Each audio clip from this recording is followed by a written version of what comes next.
지금부터 내가 해주는 얘기 들어주겠니? 할렐루야. 4월 29일 목요일 새벽입니다. 오늘도 새날을 주신 하나님께 마음을 다해 예배하겠습니다. 세상의 유혹 시험이 1절 찬양합니다. 세상의 유혹 시험이 내게 몰려올 때에 나의 힘으론 그것들 모두 이길 수 없네. 거대한 폭풍 가운데 위축된 나의 영혼 어찌할 바를 몰라 헤매이고 있을 때 주를 찬양 손을 들고 찬양 전쟁은 나에게 속한 것 아니니 주를 찬양 손을 들고 찬양 전쟁은 하나님께 속한 것이니. 오늘 하나님께서 주신 은혜의 말씀은 출애굽기 14장 1절부터 14절 말씀이 되겠습니다. 구약성경 출애굽기 14장 1절부터 14절 말씀 중에서 13절부터 봉독해 드리겠습니다. 모세가 백성에게 이르되 너희는 두려워하지 말고 가만히 서서 여호와께서 오늘 너희를 위하여 행하시는 구원을 보라. 너희가 오늘 본 애굽 사람을 영원히 다시 보지 아니하리라. 여호와께서 너희를 위하여 싸우시리니 너희는 가만히 있을지니라. 아멘. 오늘은 후퇴를 명하셨던 이유라는 제목으로 하나님 말씀을 상고하겠습니다. 출애굽한 이스라엘 백성들은 가나안 땅을 향해서 행군을 하게 됩니다. 그런데 당시 애굽에서 가나안 땅으로 향해 가는 길, 그 경로는 보통 세 가지가 있었다라고 알려집니다. 첫째는요, 가장 빠르고 북쪽에 있었던 바닷가의 길, 그러니까 바닷가를 따라서 블레셋 사람의 땅을 통과해서 가는 길이 있었습니다. 그런데 하나님께서는 그 길을 허락하지 않으셨죠. 13장 17절에 이렇게 기록되어져 있습니다. 바로가 백성을 보낸 후에 블레셋 사람의 땅의 길은 가까울지라도 하나님이 그들을 그 길로 인도하지 아니하셨으니 이는 하나님이 말씀하시기를 이 백성이 전쟁을 하게 되면 마음을 돌이켜 애굽으로 돌아갈까 하셨음이라. 그리고 중간의 길이 있었는데요, 이유는 알 수 없지만 하나님이 그 길을 허락하지 않으셨습니다. 이스라엘 백성들이 선택한 길은 세 번째, 가장 멀고 남쪽에 있었던 길로 여겨집니다. 그런데 이스라엘 백성들은요, 놀랍게도 가장 멀고 돌아가야 되는, 그리고 험했던 그 길로 가라고 하신 하나님 말씀에 아무런 불만 없이 불평 없이 순종했다 하는 것입니다. 그런데 하나님께서는 그 돌아가는 길로도 뭔가 충분하지 않다고 생각을 하셨는지 갑자기 이상한 명령을 내리십니다. 1절 2절 여호와께서 모세에게 말씀하여 이르시되 이스라엘 자손에게 명령하여 돌이켜 바다와 믹돌 사이에 비하이롯 앞 곧 바알스본 맞은편 바닷가에 장막을 치게 하라. 가던 길에서 돌이키라 라는 명령을 내리신 것입니다. 180도로 꺾어져 더 뒤로 갔는지 정확히 알 수 없지만 거의 그렇게 뒤돌아서 간 것 같습니다. 참으로 이상한 명령이지 않습니까? 여러분, 그때 당시 이스라엘 백성들의 그 행군하는 숫자는 200만 명이 넘었을 것으로 알려지고 있습니다. 그런데 그들이 돌이킨다? 거꾸로 간다? 이것은요, 정말로 쉬운 일이 아니었을 거예요. 물리적으로도 쉬운 일이 아니지만 심적으로도 힘든 일이었을 것입니다. 가장 먼 길을 통해서 가고 있는데 그것마저 틀렸다고 하나님이 말씀하신다. 그러니 뒤돌아가라 라고 사람들이 받아들였을 때 그들은 참 이해하기가 어려웠을 거예요. 백성 입장에서도 자, 이제 돌아가야 된다. 다른 길로 가야 돼 라고 백성들을 말하면서 백성들을 설득한다는 거 쉽지 않다고 여겨졌을 것입니다. 그런데 그 이스라엘 백성들은 순종을 했죠. 하나님의 명령은요, 이런 것이었어요. 거꾸로 가서 바다와 믹돌 사이에 장막을 치고 거기 있어라. 이것은 어떻게 보면 배수진을 치라라는 말씀처럼 느껴집니다. 뭐 강한 군사에게는 배수진이 어울릴 수도 있겠지만 이스라엘 백성들은 어린아이까지 포함한 그냥 평민들이에요. 적들이 쳐들어온다면 도망갈 곳은 바다밖에 없는 그곳에 진을 치라고 하나님이 명령을 하셨다 하는 거예요. 하나님이 이렇게 위험해 보이는 명령을 하신 이유는 무엇일까요? 하나님의 말씀 3절을 읽어보면 정말로 위험에 몰아넣으시려고 이런 말씀을 하신 것처럼 느껴집니다. 3절, 바로가 이스라엘 자손에 대하여 말하기를 그들이 그 땅에서 멀리 떠나 광야에 갇힌 바 되었다 하리라. 그러니까 이스라엘 사람들이 길을 잘못 들어서 광야에 고립됐다, 이렇게 바로가 생각하게 하시려고 그리로 가라고 하셨다 하는 것을 알 수가 있습니다. 바로가 이 사실을 알게 되면 어떤 선택을 하겠습니까? 그 무지하고 탐욕스러운 바로가 선택할 것은 뻔하지 않습니까? 그런데 하나님이 바로가 그런 선택을 하게 될 것이라는 것을 아셨어요. 4절, 내가 바로의 마음을 완악하게 한즉 바로가 그들의 뒤를 따르리니 내가 그와 그의 온 군대로 말미암아 영광을 얻어 애굽 사람들이 나를 여호와인 줄 알게 하리라 하심에 무리가 그대로 행하니라.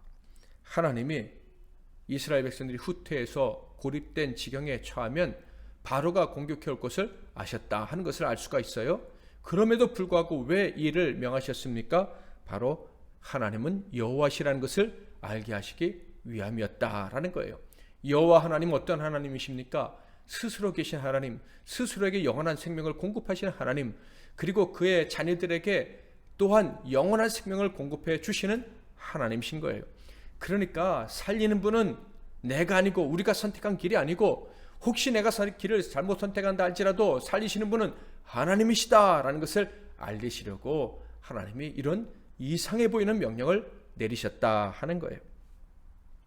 여기서 우리는 아주 중요한 교훈을 얻게 되죠. 때로는 우리가 후퇴하는 것처럼 퇴보하는 것처럼 여겨질 때가 있습니다.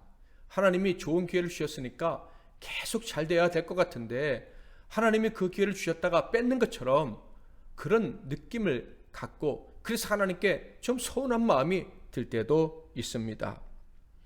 여러분, 하나님께서 좋은 기회, 발전할 수 있는 기회를 박탈해 버리신 것 같다라고 느낄 때 우리는 어떻게 해야 할까요?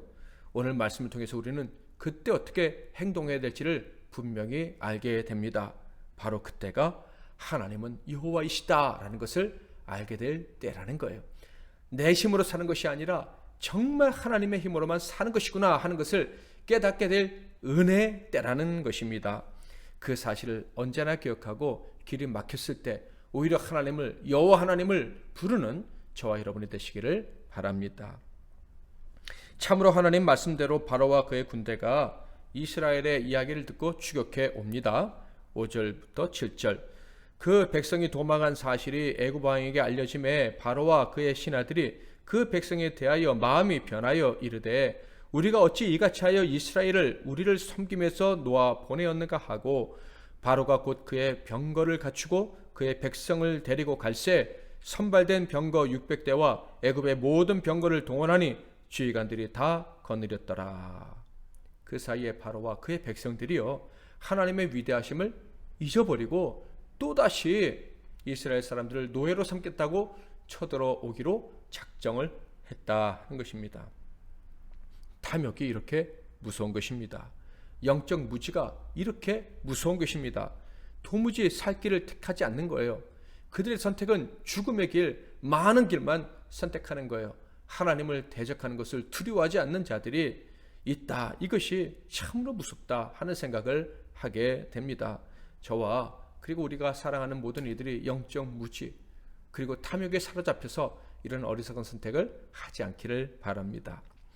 자, 그런데 이러한 때 이스라엘은 어떻게 행동을 했을까요? 8절, 여호와께서 애굽 왕 바로의 마음을 완악하게 하셨으므로 그가 이스라엘 자손의 뒤를 따르니 이스라엘 자손이 담대히 나아갔음이라. 이스라엘 자손이 담대히 나아갔다고 기록되어져 있습니다.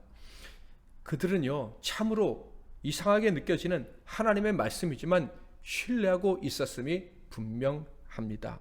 하나님이 앞으로 진격하라 하시든지 후퇴하라고 하시든지 그것이 퇴보처럼 보인다 할지라도 그들은 흔들리지 않고 담대했다 하는 거예요. 생명의 하나님 여호와께서 그들에게 허락하신 그 생명, 그들에게 허락하신 이 복된 운명, 그것을 의심하지 않았다 하는 것을 알 수가 있습니다. 그런데 조금 있다가 아쉬운 일이 벌어지고 맙니다. 10절부터 12절. 바로가 가까이 올 때 이스라엘 자손이 눈을 들어 본즉 애굽 사람들이 자기들 뒤에 이른지라.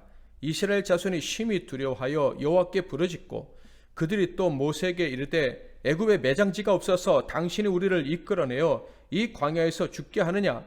어찌하여 당신이 우리를 애굽에서 이끌어내어 우리에게 이같이 하느냐? 우리가 애굽에서 당신에게 이른 말이 이것이 아니냐? 이르기를 우리를 내버려 두라. 우리가 애굽 사람을 섬길 것이라 하지 아니하더냐? 애굽 사람을 섬기는 것이 광야에서 죽는 것보다 낫겠노라. 애굽의 군대를 보지 못했을 때, 하나님의 말씀만 들었을 때는 담대했던 사람들이었습니다. 그런데 애굽의 군대를 그들의 눈으로 직접 목격하게 되자 그들은 두려움에 사로잡히고 말았습니다. 그리고 그 두려움 때문에 모세를 원망하고 하나님을 원망하고 하나님의 섭리에 대해 문제를 제기하고 죄악된 길로 가겠다, 불순종하겠다라는 이런 무시무시한 어리석은 말을 함부로 내뱉고야 말았습니다. 이 모습을 보면 어떤 생각을 하게 됩니까? 소위 이론과 실제는 다르다. 사람들이 흔히 하는 말이 생각이 나지 않으십니까? 많은 사람들이 하나님을 믿고 신뢰하고 하나님이 나의 주인이시다 라면서 믿음 생활을 합니다. 예배당 혹은 골방에서 하나님 말씀 듣고 묵상하고 기도할 때는 정말 그렇게 하나님을 신뢰하며 살아가는 사람인 것 같아요. 자기 자신에 대해서 만족을 하기도 합니다. 그런데 막상 문제가 터지면 우왕좌왕하고 당하는 성도들을 많이 보게 됩니다. 우리의 모습 역시 크게 다르지가 않지요. 그때 어찌하여 믿음이 없느냐라는 주님의 말씀이 들려오면 나도 모르게 이건 하나님의 이론과 실제가 너무 다르지 않습니까? 진리, 원리, 하나님의 주권이 이런 것입니까? 뭐 이렇게 항변을 하기도 합니다. 어떤 사람은 지금까지 믿었던 하나님의 말씀, 의지했던 그 진리는 아예 생각도 나지 않습니다. 무조건 원망하고 무조건 우깁니다. 어떻게 나에게 이런 일이 있을 수 있냐고, 하나님을 신뢰하는 나에게 하나님이 어떻게 이럴 수 있냐고 하면서 하나님이 틀렸다고 대들기를 서슴지 않습니다. 이스라엘 백성들이 꼭 이랬는데요. 성경을 보면 하나님이 이스라엘 백성들의 수준을 이미 다 알고 계셨던 것 같습니다. 그래서 모세에게 이런 말씀을 전하라 명을 하시죠. 13절. 모세가 백성에게 이르되 너희는 두려워하지 말고 가만히 서서 여호와께서 오늘 너희를 위하여 행하시는 구원을 보라. 너희가 오늘 본 애굽 사람을 영원히 다시 보지 아니하리라. 하나님께서 모세를 통해서 이스라엘 백성들에게 주신 약속이 무엇입니까? 애굽 사람들을 다시는 영원히 보는 일이 없을 것이다 라는 약속의 말씀이었습니다. 보는 것 때문에 약해진 그들이었습니다. 그들에게 주님 말씀하시는 거예요. 너희들이 보는 것 때문에 약해졌구나. 그런데 이제 믿으면 다시는 그 두려움을 보지 않게 될 것이야. 보는 것보다 믿는 것이 우선이란다 라는 말씀을 하시는 거예요. 즉 앞으로 너희들은 보는 것 때문에 흔들리지 않는, 눈에 보이는 것 때문에 두려워하지 않는 그런 사람들이 되어야 된다라고 하나님이 교훈해 주시는 거예요. 믿음으로 모든 두려움을 극복해내는 믿음의 영웅들이 되기를 바란다라는 말씀을 하신 것이죠. 그리고 이어서 이런 말씀을 하십니다. 14절. 여호와께서 너희를 위하여 싸우시리니 너희는 가만히 있을지니라. 이것 역시 약속의 말씀이었죠. 너희의 전쟁은 너에게 속한 것이 아니라 나에게 속한 것이다 라는 말씀입니다. 그러니까 앞으로 너희가 전쟁에 나가게 되면 너희가 싸우는 것이 아니라 내가 너희를 위해 싸우는 것을 보게 될 것이다 라는 말씀이죠. 왜 믿음의 사람들이 두려워합니까? 나의 힘을 의지하고 그리고 적의 능력과 나의 능력을 계산하기 때문입니다. 하나님 의지하기보다는 세상을 먼저 보기 때문입니다. 그러나 하나님 분명히 말씀하십니다. 하나님 말씀에 순종하는 내 백성 이스라엘은 두려워할 필요가 없다. 하나님 말씀에 의지해서 본향 가나안 땅 천국으로 향하는 너희들은 두려워할 필요가 없다라는 거예요. 적이 아무리 대단해도 가던 길에서 후퇴하다 못해 퇴보하고 그리고 심지어 외통수에 빠진 것 같아도 보이는 것 때문에 절망감이 훅 밀려와도 보이지 않는 하나님, 그 하나님은 너희를 인도하시는 하나님은 그 모든 것들보다 능력이 많으신 분이기 때문에 두려워할 필요가 없다라는 거예요. 후퇴를 명하셨던 이유는 분명합니다. 그들의 하나님 여호와 하나님이 얼마나 크신 분인지 알게 하시기 위함입니다. 그들이 두려워할 수 있는 모든 적들, 눈에 보이는 것들 역시 정말 하나님 앞에서는 아무것도 아니라는 것을 알게 하시기 위함이었습니다. 사랑하는 성도 여러분, 믿는 자들에게, 천성을 향하는 순례자들인 저와 여러분들에게는 후퇴는 퇴보가 아니며 두려워할 일도 아닙니다. 뒤로 감으로 인해서 겪는, 갑자기 진 것 같아서, 기회가 사라진 것 같아서 겪는 유형과 무형의 위기는 진짜 위기가 아닌 것입니다. 하나님이 나를 위해서 싸워주시는 그 사실을 알고 믿는 사람들에게는 그 어떤 것도 위기가 아니고 그러므로 두려워할 필요도 없는 것입니다. 사랑하는 성도 여러분, 저와 여러분이 서 있는 자리가 어디입니까? 하나님이 인도하시는 여정 가운데 한 자리입니까? 천국을 향해 가는 길, 그 길 가운데 저와 여러분이 서 있는 것이 맞습니까? 그렇다면 우리를 위해 싸우시는 분은 하나님이신 거예요. 그 하나님은 언제나 승리하십니다. 그러므로 두려워하지 말고 기쁨으로 나아갈 수 있기를 바랍니다.